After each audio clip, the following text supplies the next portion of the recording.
Welcome to Electric Jam Podcast, Episode 11. You will never find the perfect guitar.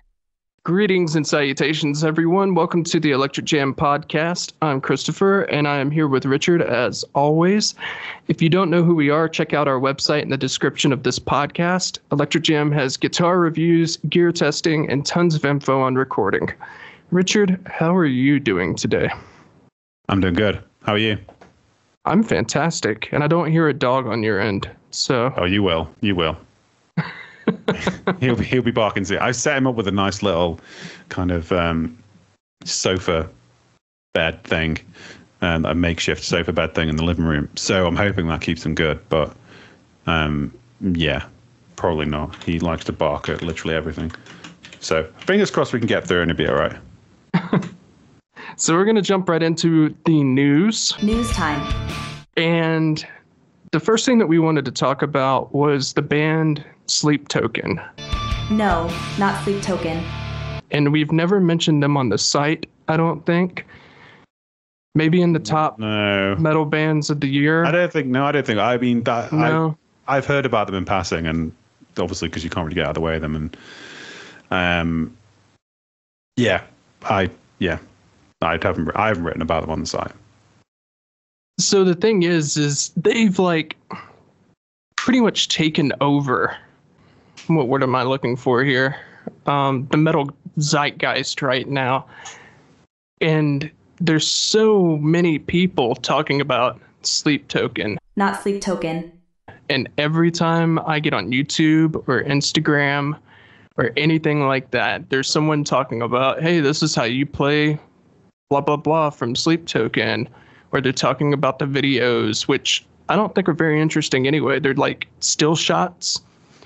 And that's the whole video with the music over the top of it. So I don't know. Are they the videos that look kind of like they were made by AI? They look sort of like AI videos where they kind of just zoom in and out. That's basically all they do. Oh, no, not AI. Yeah, and it's like a statue or something. Yeah, it's like an AI videos. Well, everyone started banging on about how this AI is going to, revolutionize Hollywood and stuff. But there's so much AI content around now, video-wise, and even though it can look visually impressive as like a still image, when they're the video, all they kind of do is they have like one trick where they kind of like push in and then pull out, and that's kind of it. So yeah, I've noticed that. So they just kind of got like a zoom in and a zoom out, and it can kind of pan. But yeah. I haven't seen any like really dynamic camera work. You know what I mean? No. And I think this is how I came across them. I remember seeing Spotify was like pushing them in my feed. Oh yeah. I was like, oh, what's this? And I kind of listened to it for about 2 minutes, and then I was like, no, this isn't for me. Because not that it's like, I don't know, I'd never say, I'd never begrudge anyone who likes them, and a lot of people do. But to me, my immediate reaction was when I heard it was it just kind of it's like the most commodified sounding music I've ever heard in my life. It's got elements of Ghost and Slipknot in the terms of the aesthetic of the band, that they're all anonymous and they wear masks, which is two things we know. If you're a record label executive, that works. Because, I mean, they were the two biggest bands in rock and metal for the last like 20 years, like Slipknot and Ghost. And they both kind of have this theatrical... Yeah, definitely. Masks, no one knows who they are, sort of thing. And then kind of just the music was a bit like, it's a bit of everything. It's literally like everything. Like it sounds like stuff my wife listens to, I don't know the name of them, but like those kind of big barrely pop singer guys that are sort of like, ooh, yeah, that everyone seems to love.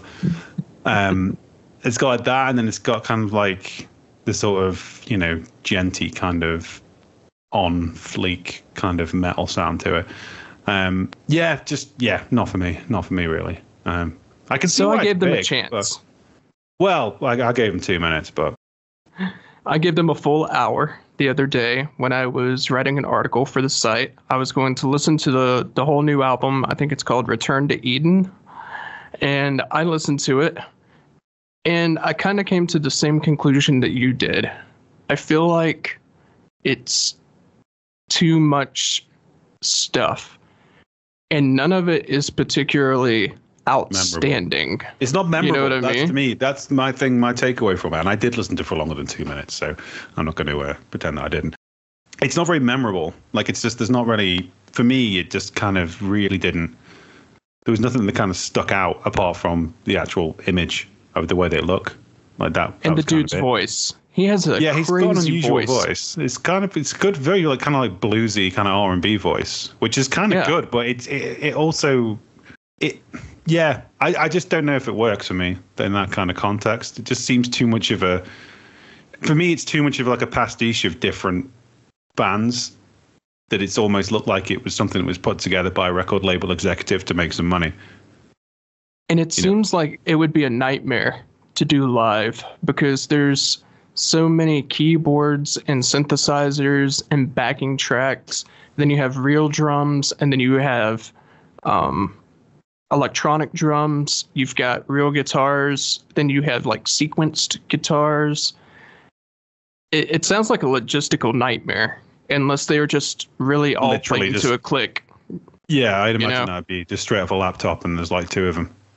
Yeah, it has to be that way because, I mean, they have a full band, and I watched a couple of the live videos, and yeah, they pull it off, but I don't know. Yeah, I mean, if they just did one thing really, really well, then that would be different. But it's like the constant shift of genres.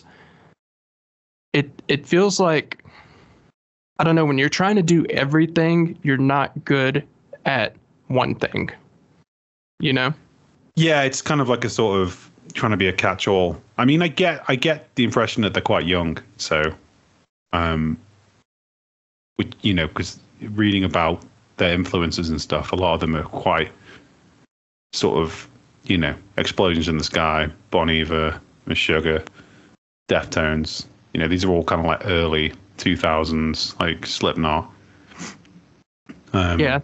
And obviously the hip hop and kind of electronic music kind of influence. So, yeah, I mean, I'm never one to badmouth the band, and people like them. They're good. They're obviously good at what they're doing because they're kind of getting somewhere with it, which is great. And I'll doff my cap to anyone that can do that.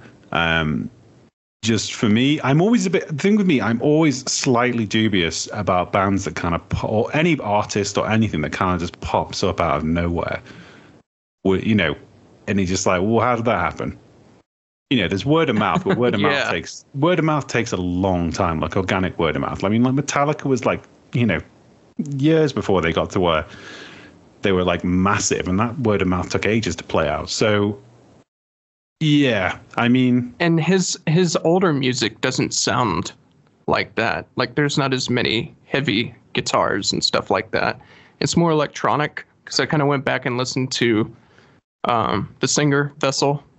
I guess those were like glorified kind of solo albums, and they weren't quite like this. So it seems like they had a sound, and they were like, you know what? Metal is really popular right now, especially like really down-tuned 8-string guitar stuff. Yeah, you or get baritone your guitars. Own little plug-in and stuff, and you're on your way. Yeah, exactly. But yeah, they did kind of pop up out of nowhere. Yeah. Yeah, I mean, I don't know. To be honest, for me, it's kind of a bit of a, it's kind of gone. I haven't really, caught this hype train.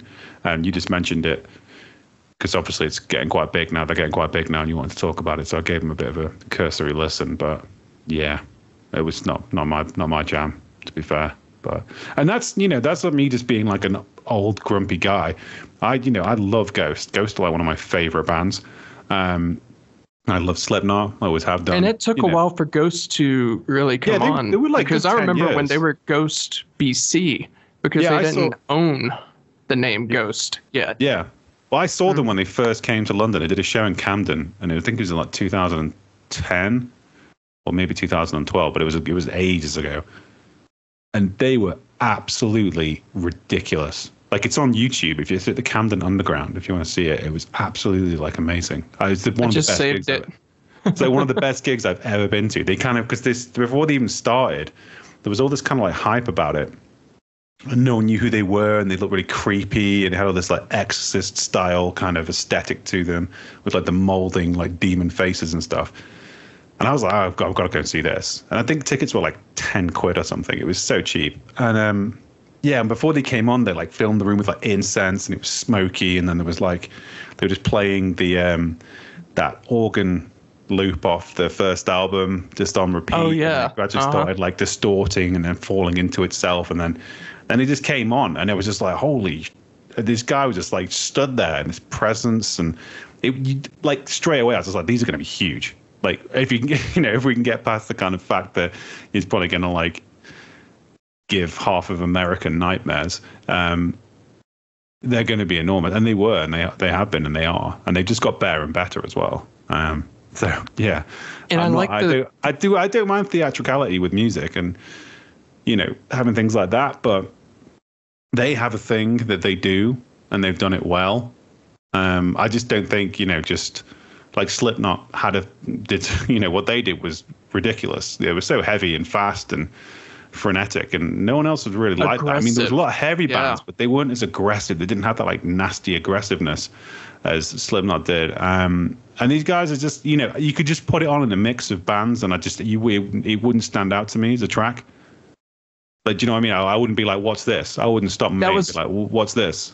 That's what I was going to say about Ghost, is the bait and switch, because you see them and they have this satanic imagery, and they have the Pope and then the son of the Pope, and it's like Papa Emeritus, I think his name was, and you're like, man, this is going to be evil and heavy. And I was thinking like Cradle of Filth, and then I listened to it and it sounds more like, I don't know, Queen or Blue Oyster Cult. Yeah, it sounds like 70s rock. Yeah. Well, it's just like 70s rock. Yeah, it's a bit of 70s, like sleaze rock. But I love it. Oh, yeah, it's great. I don't know. Maybe we'll be completely wrong about Sleep Token, but my hot take is that probably very talented guy if he's writing all the music and doing it all himself. But I just think for me, it's just I wouldn't like hear that and be like, "Ooh, what's this? I need to listen to more of this." It doesn't really tickle my fancy. You know what really tickles my fancy? Fran? The new Katana, the Katana Go. Oh yeah. Well, you've done the review, haven't you? So yeah, and I hated having to give it to Guitar Center, having to hand it back to the guy. Which shout out to the Atlanta Guitar Center on Briarcliff Road. You guys were amazing, and you guys had no idea who I was at all, and you still treated me awesome. How dare they? How dare they not know who you are? But yeah, they were awesome. But yeah, I hated handing it back to the guy, and I can't justify spending money on something that I don't necessarily need, but I am going to eventually buy it because it's amazing. And okay. I think I'm going to do a comparison. Sell it to me. Why do I need it? Well, it's so literally. So I use my Katana all the time. I use it for recording, both straight in to the computer with a cord and with a microphone. And when you do it with a microphone, it sounds pretty close to a tube amp, and you get all of that and all of that customization without it being too option paralysis, without having too many options. It has the same layout as the Katana. So if you've already used the amp, the app like already, and it's just so easy. Like you can pick like 3 presets and load them up on there, and you can just go between them. You can play backing tracks to it. It's just really awesome. I could see myself sitting on the couch with my phone and the Katana and a pair of really good headphones and playing along the backing tracks for like 5 hours. Yeah, that is cool. That's what I've really liked about the Fender Mustang Micro. When I found out I could do that, I was like, wow. Because the one thing I miss is like playing with the one thing that you don't get to do if you can't play drums is play with, or you don't know a drummer, is play along to drum tracks, and it really helps. It like really, really, really helps. Not only with your playing, but like tightening up stuff you've been working on, because you can go, okay, so how am I going to fit this into there? Because I can just, if I have like a little riff or a little part, I can go, it sounds like this is how I play it. But you put like different beats to it, and you go, okay, so how would I change it to sort of fit that? And then you often find that it kind of evolves into something usually that's actually better in my case anyway, because it adds more structure to it. And you're like, okay, so maybe it doesn't need to be this long. I can like take like a chunk of it for this bit, and then I can use the rest of it somewhere else. Right. And it makes it like a lot easier. So having that ability to do that is really cool. And particularly when you actually have a good sound as well. Like say, like, you know, it's the Helix. So that's, you can be getting some really good tone out of it too. Yeah, I mean, I use the octave fuzz a whole lot with mine. Like to the point of where it's like ridiculous. You hear it actually on the theme song every time you guys listen to the podcast. That's the opening. I'm using the spellbook pedal and the octave fuzz that's on the Boss Katana, and it sounds massive. And it sounds awesome. Yeah, I remember when you sent me that riff, I was like, "Ooh!" I was like, "That's such a good riff." The Katana Go has that preset. I can just load it right up from my own tone bank, you know, that I have saved. So I don't know. It's awesome. I really want to do a comparison between that and the Mustang Micro, but I think the Katana just blows it out of the water. Yeah, I don't think there'd be much of a comparison, to be fair, because the Mustang Micro is not positioned as anything that you could, you know, you do anything useful. Well, no, maybe it is actually, but it's good. But it's like a practice implement. It's not something that you could use. You know, you wouldn't want to record with it or anything like that. Even though you could, you wouldn't want to probably. Right, but you can do that like with a Katana. Yeah, but like as an on-the-go kind of thing, like if I go away somewhere, like on holiday with my family or something, I can just, you know, if I take my guitar, I can just take, as long as I've got a set of headphones, I can just plug in and play, which is really cool. I mean, you can do that with the Katana as well, I imagine. So, but I think the Fender Mustang Micro is quite a bit cheaper. The Katana Go was $127, I think. Ooh, okay. Or I might have that backwards, and it's $172. It's under $200 though, which is a crazy price for it. Well, the Micro is pretty old now, isn't it? It is, yeah. It's been about 3 years since you got that. But it's 79 quid in the UK.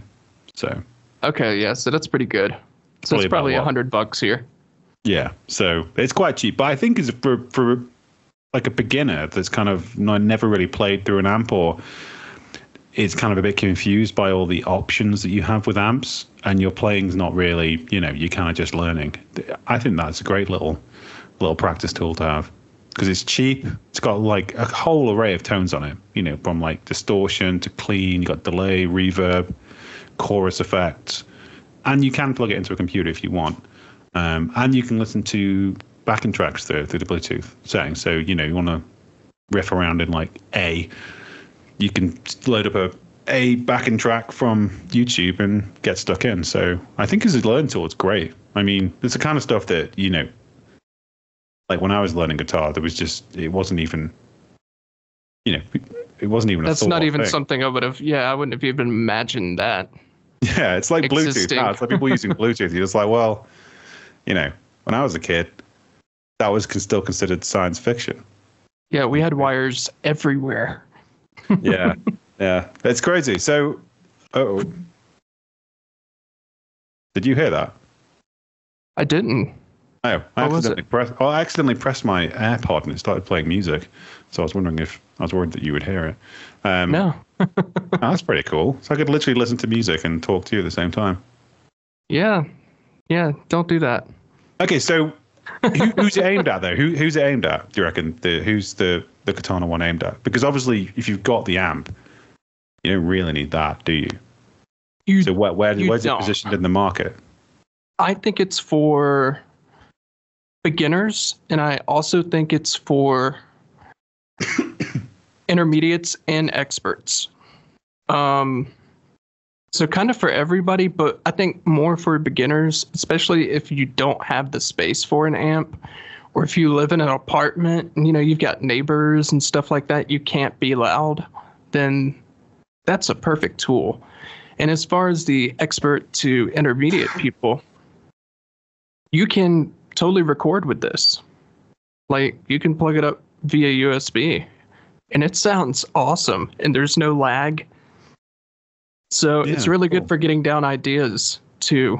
If you pull up a drum loop on your DAW and then start playing with the katana, then you can just get down ideas really fast without having to turn on your amp and plug that up or put a mic in front of it, or, I don't know. I think it's a cool product for just about anyone who plays guitar, actually.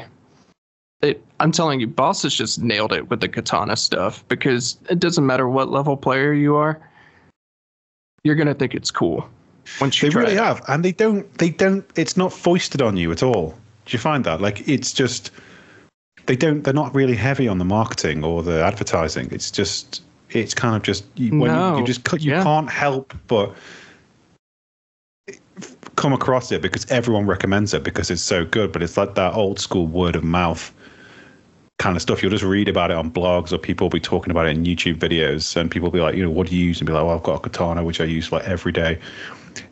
Whereas, Positive Grid, I mean, God, I see this stuff everywhere online, like adverts, loading on sites and constantly retargeting me, because obviously we do research for stuff on the site. We're doing news or we're doing guides. So you constantly, with the way tracking works on Chrome, if you look at something once, it basically follows you around the internet for like the rest of your life. Oh, yeah. Yeah, and I've noticed that guitar brands, the Positive Grid loves to retarget. God, it loves it. Yeah, Positive Grid is probably the number one offender. You know who was the second for me? And it was when I was trying out every single DAW about 6 months ago, when we did every single DAW on the market and reviewed them and compared them. Cubase. Yeah, Cubase. Cubase and Ableton. Both of them were pretty main offenders, because I had to be on their site for the instruction manuals and stuff and downloading those PDFs. So every time I went to that site, as soon as I would pull up my phone at the end of the night, and scrolling through Facebook or something, yeah, be straight like, away you get Ableton with ads, yeah. Cubase.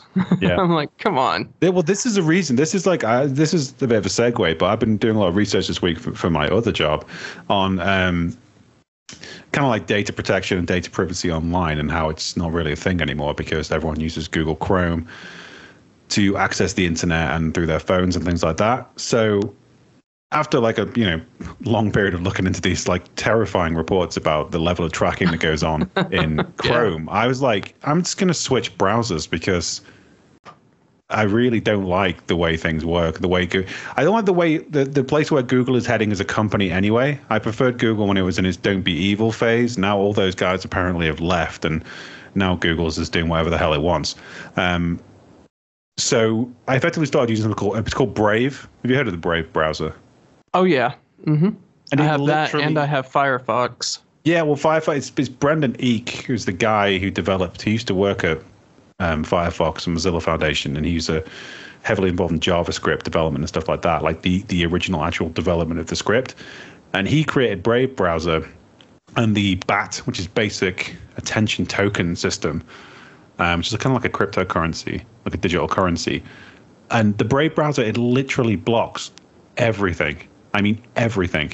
There's nothing. Interesting. It's amazing. So if you're listening to this and you want to kind of send a message to Google that you don't particularly want to be their product anymore, because they're effectively going to change search in a way in the coming months now with this SGE, which is kind of like an AI built into search. And it's just a complete mess. It's a mess for like publishers. It's a mess for writers. It's a mess for everybody, really. If you have a Google phone, then you already know. Because I have a Google phone, and I get AI results. But it's not just that. I mean, that's insidious anyway. And the fact that it's effectively just a consensus machine that's going to just spout Google's, political ideology to people, which will crush, any kind of opposing views, because people just go, oh, that's what Google said, so it must be right. My advice would be, download Brave browser, give it a whirl. It runs on Google, and it's also got the options to run like DuckDuckGo, and tons of other search engines that I'd never even heard of. And the thing with Google now, the search is so bad on Google. Like, it's just so compromised with adverts and like parasite SEO, where you've got like, the Wall Street Journal recommending like best penis pumps and stuff. It's just like, what kind of world do we live in where, these sites are like abusing their authority and then allowing people to sort of publish stuff on their site this is parasite SEO. Just Google it. It's a whole thing, and it's a complete mess. It just means, and Brave you don't really have any of that because there's no tracking. And I've been using it for about a week now. And, as much as I kind of like Chrome because that's the way it's been in my workflow for years, I just won't go back because I can run my Google account through Brave.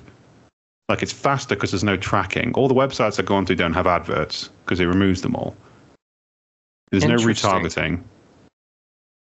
And if you're a publisher, you can use this thing called basic attention token, a BAT, where that's kind of how they say the internet should be rewarded. Rather than having adverts, you earn BATs. So basically, however long people stay on your pages or web pages, you earn like BATs tokens. Interesting. Which you can then sell. They're not worth much. But, it's kind of a novel way. It's proving that you can do the internet and reward creators monetarily without tracking and, just this race to the bottom with kind of like ads and retargeting and AI and all this other nonsense.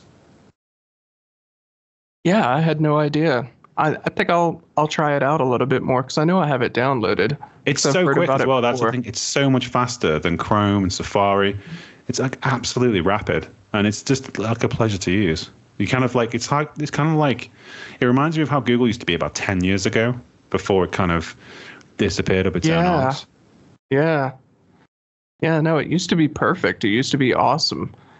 But yeah, I get what you're saying for sure. I mean, it's always done the tracking. It's always done all the tracking and stuff. But it's just become with things like social media now, and it's so the level of like tracking and the level of kind of like interference in your life. It's so insidious that it's.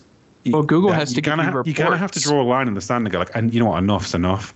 Like I'm not really on social media other than for like Electric Jam and my other work sites, and I'm just going to stop using Chrome for like browsing on my phone and stuff because I don't particularly want these data profiles being constantly created about me and then being sold to, advertisers to sell crap to me that I don't want.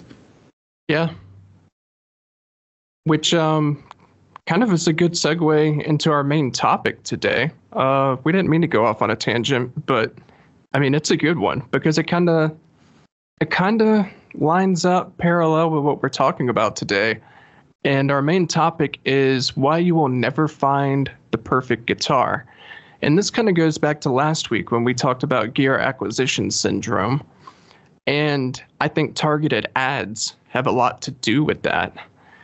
I know I get a lot of them, especially from guitar companies. So why you won't ever find the perfect guitar, but at the same time, advertisement wants to sell that idea to you. And PRS is a big offender of this, especially with their social media. I'm trying to think of another one. I mean, everybody is, but I made a decision a long time ago with social media that I don't follow anybody that I either don't know or that I'm not affiliated with in some kind of way. I don't follow brands. I don't follow celebrities. I don't follow news organizations. I don't follow anybody basically who wants to tell me stuff that I don't want to know. Like if someone wants to like chat me and I'm friends with and I haven't seen them for like ages because they live in London and I live up north, then that's kind of what I use it for. But everything else, just no. I just turn it off because it's just a marketing channel at that point. That's all. I mean, that's all they are anyway. It's just that. It really is. But, and this whole idea of the perfect guitar, it just doesn't exist. Because I've known so many people, including myself, where you've had your eye on this guitar that's been marketed to you already, and you've had your eye on it, and you're thinking, if I have that guitar, it's going to change everything.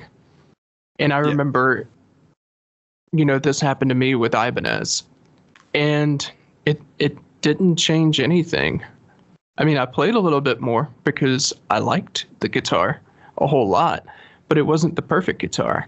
And I still needed a Les Paul in the studio for some things, and I still needed a Stratocaster for some tracks, So it wasn't the perfect guitar. There is no perfect guitar. And anyone who's out there and you're just doom scrolling through all of these guitars, none of them are going to be the one size fits all perfect guitar for you. Even if you make one custom from someone like Kiesel or Halo or any of those other custom guitar companies where you have a builder on the website and you can spec it out exactly the way you want, you're still going to need other guitars for other applications. Yeah, not only that, it kind of it's putting the cart before the horse most of the time anyway, because it's not going to improve the way you play in any measurable form. So, I like to think of it like this. Whenever I get, I feel like advertising's getting the better of me, I will just kind of go, okay. So if I was in a room with someone who was like an exceptional guitarist, like someone I really like, someone I really look to, like someone like Jack White, or Hendrix comes back from the dead for some reason, and he's hanging out with me, and we're sat in a room, and he's got a banged up, thrift store, $80 guitar, and I've got my perfect guitar that I spent an ungodly amount of money on. He's going to sound better on the crappy one because he's just a better guitarist. So I always kind of like just drill this into myself, like tools don't make you a better artist. Like, they just don't. Like, that's it. Like, you can say some of the best books that have ever been written were written on paper with pen. They weren't written in word processors. Some of the best writers use typewriters. Can you imagine writing a novel on a typewriter where you can't just highlight stuff and delete it? I had a typewriter class in 7th grade. Bloody hell. How old are you? That was 31 years ago. I never had a typewriter class. They did have computers when I was at school, but I'm a little bit younger than you, so yeah, that'll be why. We had computers, but yeah, they made us take a typewriter class. They would just come in. But what I'm saying is, it's like the idea of the tool does not make the man, sort of thing, or the artist in this case. It's like, if you've got the desire to do something and you're good at what you do, you'll do it anyway, and it'll sound great because you're good at what you do, and there's heart and soul in it. I think if you're just one of these, like, I don't know, people that just have all the gear and no idea, you just, I know a lot of people like that. Well, it's not an excuse. Yeah, it doesn't cover the fact that the thing that you actually do with the gear and all the stuff is make music, and music is what counts at the end of the day, and that's what you're going to be judged on. And when people listen to music, even me, when I listen to music, I don't sit there and go, oh, I wonder what guitar that is. I wonder what guitar he's using, because it doesn't matter. No, all that matters is if it's a good song and it has a good tone. Yeah, if it sounds good, I mean, but this is the big thing, though. It's we've talked about this a lot, and it's to do with the music industry's changed dramatically to the point where I'd say it now kind of has more in common with the fitness industry than any other place, because with the endorsements and the nonsense and the kind of like big claims about stuff. Like, it reminds me a lot of the fitness industry. Like, you just see when everyone does this. So they start going to the gym when you're in your early 20s or you're younger. You start, you go onto YouTube, you start looking at all these guys, and you're like, oh, I don't look like that, wow. And he's like, I just do this, I take these supplements, blah, blah, blah, blah, blah. If you use this brand of creatine, then you'll gain 20 pounds of muscle, guaranteed. Yeah, and then, but what they don't tell you is that they're doing like an absolute shed load of gear. They don't eat anything, and they live in the gym constantly. Like, the reality is just completely They eat a different. bowl of cereal and a chicken breast, and they're probably constantly hungry, darting. And they get restless legs when they try and go to sleep because they haven't got any magnesium in the system because they don't eat any carbohydrates. It's a bit like that. Like, everything's being sold as like, this is the thing you've been looking for. Whether it's like, something is, superfluous as like a little, Fender Mustang micro amp, or, 2,000 quid Gibson guitar. It's always sold as like, this is the missing link. This is the thing that solves it for you. And that's kind of marketing 101 now. That's just how it works. And that's the internet's fault. And it's really affected a lot of people, because I've seen this on Reddit a lot, where it'll be a person asking a question and they're saying, I really want to buy, and I have the money for it, I want to buy a PRS wood library guitar, and it's $5,500, but I'm not really that great at guitar yet. And people have that mindset, whereas it should be, well, I have $5,500 to blow. I really want that guitar. I'm going to buy it. Why are you even thinking about your skill level? Like, that doesn't even really matter. Well, I would say because deep down, a part of them knows that it's a stupid thing to do.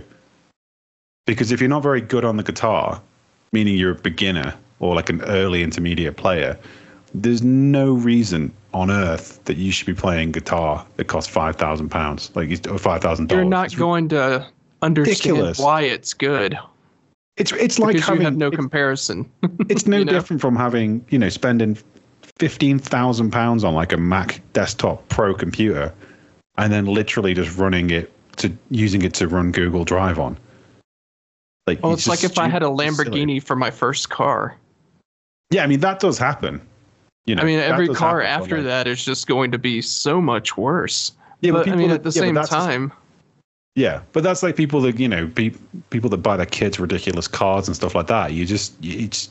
It's damaging, I would say, in a way, because there's no aspiration, there's no desire to do anything, because if you've just given stuff, money has no value. Different. Yep. And the value of money is, it's, if you lose that and you don't think has any value, it affects everything from sort of how you empathize with other people who have less than you to loads of other things. And that is another very toxic thing that's kind of spread around on the internet, is this kind of like culture of being really showy with your money and possessions, which I really hate. But it seems to be, it's so common now. It's kind of everywhere. Like, people just showing off the stuff that they have. And, look at, my missus watches like a lot of like home improvement stuff, and all of it's just people just letting you into their homes and showing you all the free stuff they've got from companies so they can like hawk it to people like my better half on Instagram. And it's very odd. It's very weird. It's very bizarre, because it's sort of like they wouldn't be able to afford half the stuff they have, unless they were basically shilling for these companies to sort of get them more sales. And that's just one instance in a very super niche aspect of social media, but it applies to every level of social media, from all the way, every topic and interest. It's always predicated by the fact that there's advertisers using people to foist products onto you, to unsuspecting people who want that lifestyle. Because that's it, isn't it? They have like influencers have this lifestyle that people kind of want and aspire towards, and the advertisers know that it's not real. It's not real. One of my good friends is a teacher in a secondary school, and he says literally, he'll speak to some of the kids, and some of their kids' plan is to literally, I just want to be an influencer on YouTube. That's it. That's their plan. That's scary. I guess my original point was, if you get the Lambo, if you've never driven a Corolla, if you've never driven a Toyota, then you're never going to appreciate the Lambo, which is what I was kind of getting at. But you took it down a different path, and it's the same thing, really. That's what I was getting to the point of. That's my point, was that it's a journey, like learning anything, learning to drive, buying a house, buying a guitar. You don't start with the mansion, the Lamborghini, and the £5,000 PRS Custom. You start with the Corsa, the 2 up, 2 down terraced house. You start small, because you're not, most people don't have the money for it. But with guitar specifically, you don't have that level of experience, and also you wouldn't appreciate it because you can't play it properly. Yeah, like if you're not very good, then why would you want a really good guitar? But even if you are really good, there is no perfect guitar. And I know a couple of people who are extremely accomplished musicians, and they have this constant cycle of like their rack of guitars is constantly changing. And I'm like, what are you looking for? And they're like, I'm chasing the tone. And I'm like, but you're spending a lot of money doing that, Like, what are you looking for? What's the sound in your head that you can't get out of, the hundreds of guitars that you've been through. I think I've probably owned 100 guitars, and out of all of them, I have one right now that is like 90% perfect. But that's the closest it's ever been. Yeah. And I mean, I think personally, I get it. Like, I'm not a professional guitarist by any stretch of the imagination, but they all feel different. They all have their own sort of like qualities and feel, which is fine. And when you're trying to play, and once you kind of like, you're as good as you're going to get on guitar, basically. And then you just at a stage where you're just trying to learn new stuff to, enliven your playing and your style. Then I get like trying out different guitars and stuff like that. But I don't know. I'm kind of in the mindset that you could kind of do pretty much the same thing by like switching tuning, like just changing the tuning on a guitar sometimes is enough to kind of like kick you in a different direction and get some completely different sounds coming out of it. Oh, definitely. Yeah. And I just, I think it's the perfect audience just because it's like you said, you're going to need, it depends what you do. This is the thing. I think if you're focused and you have a sound, like you look at like bands like, Kurt Cobain, he always used two guitars, basically. That was it. His setup was really straightforward. Adam Jones, Gibson Les Paul all the way. Yeah, and for him, Kurt Cobain, he figured out. He says that is the perfect guitar for him. He says that's the only guitar you can play Tool on, and that's the only one he ever has played Tool on.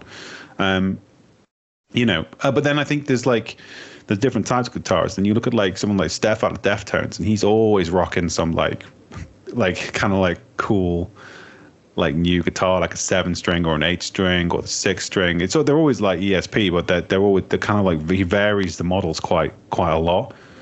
So I think you have like some people who are like natural tinkerers that just want to constantly tinker and change things, and then you get people that are more kind of, this is my sound.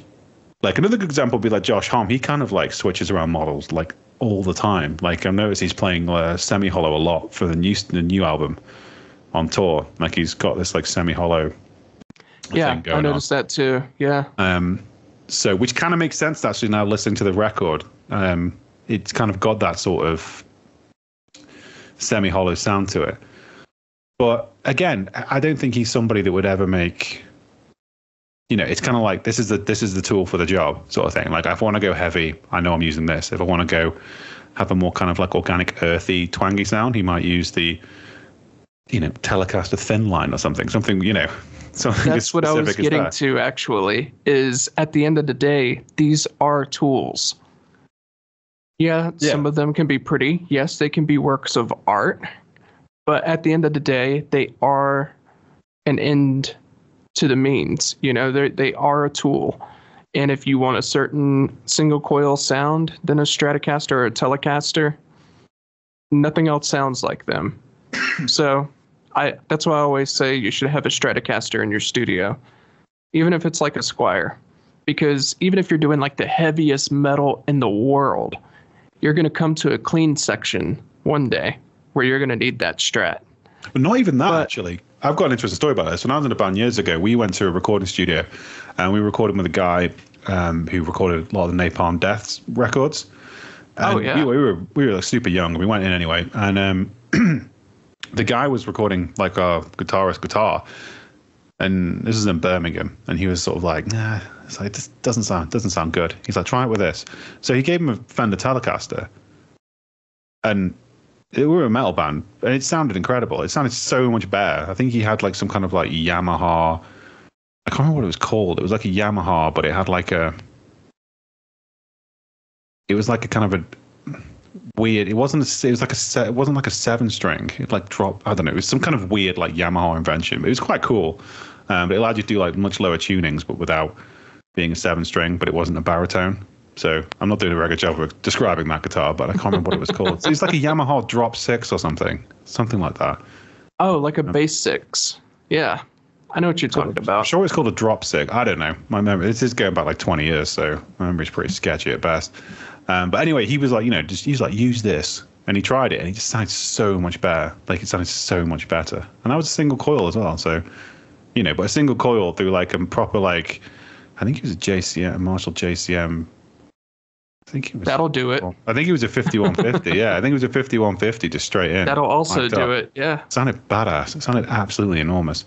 So, but it's like I said, it's tools for the trade. It's having the ear and the experience to know that, okay, this is the song that I've got in my head. This is the kind of sound I'm going for, and this is what it should sound like. And then a good guitarist will know exactly what guitar and setup will get that tone, or get as close to that tone as possible, I think. So, and I think it's never been easier. We're like at a singularity. With, Yeah, I think you could probably do it with, if you had like kind of a Les Paul style guitar, like a Strat style, and maybe like an Ibanez, I think you pretty much got all the bases covered, right? And maybe maybe like a semi-hollow, half semi-hollow, like or an acoustic. Yeah. Yeah. I think 3 or 4 guitars in a studio is really all you need. But I mean, if I absolutely had to, I could get it done with one. 100%. Yeah, I mean, totally. Like half the. But yeah, they're tools is the thing, and you're never going to find that guitar that does absolutely everything that you want it to do, unless you're someone like Jack White, or you're someone like, I don't know, Jimi Hendrix is a good example too, even though he only really played for 12 years. He really favored the Strat because the Strat did everything that he wanted to. Buddy Guy, he started playing Stratocaster and he still plays them to this day. So, maybe you find the thing that makes the sound that you want. But if you don't, then there's a whole wealth of options, but it's still at the end of the day a tool.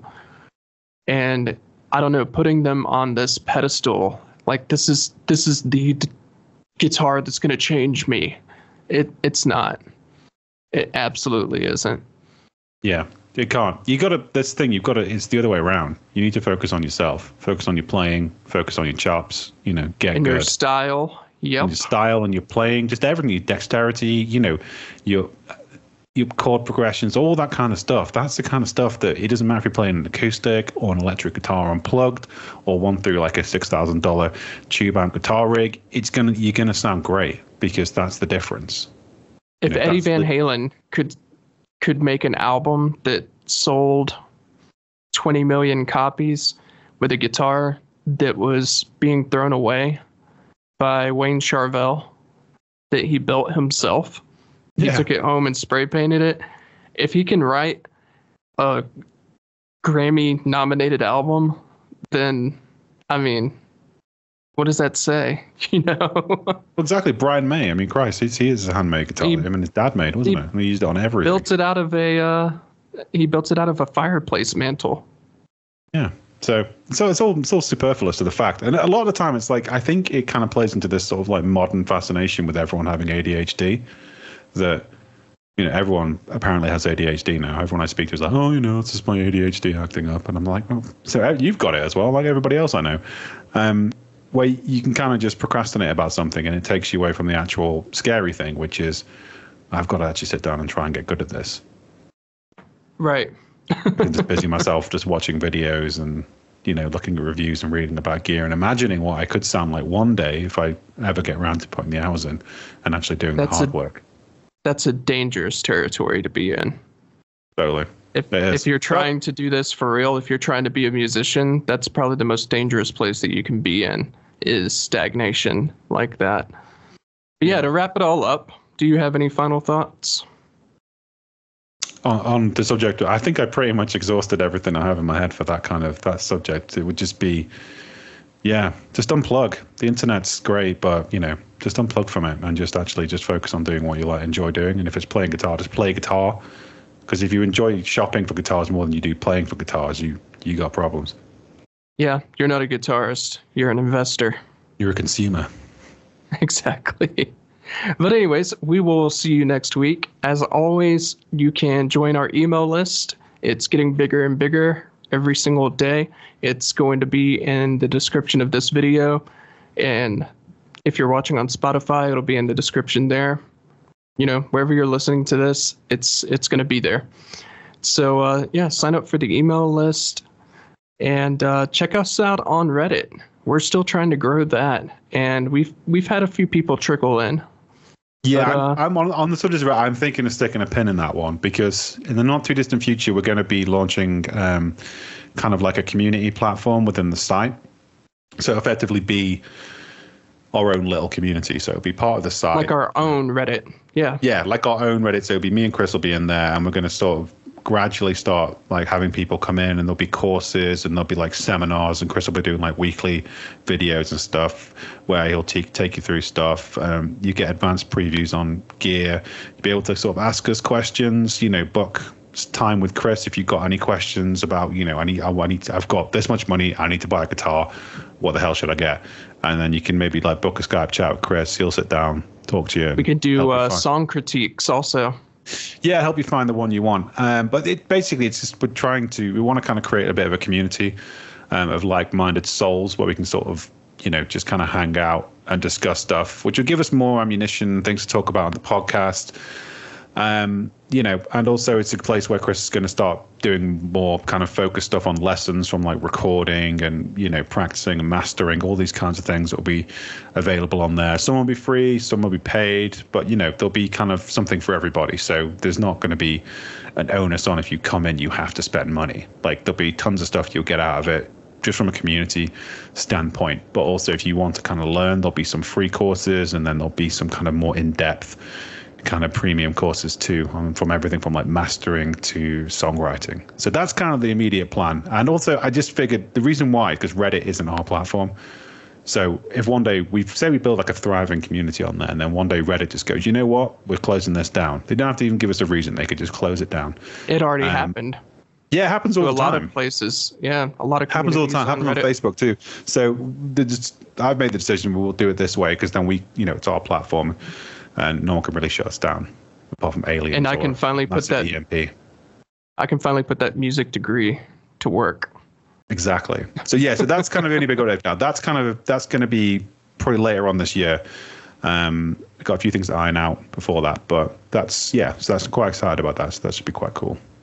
And next week we are having a special edition of the podcast. It's going to be a slightly shorter episode, but it's only going to be one topic, and it is something you absolutely do not want to miss.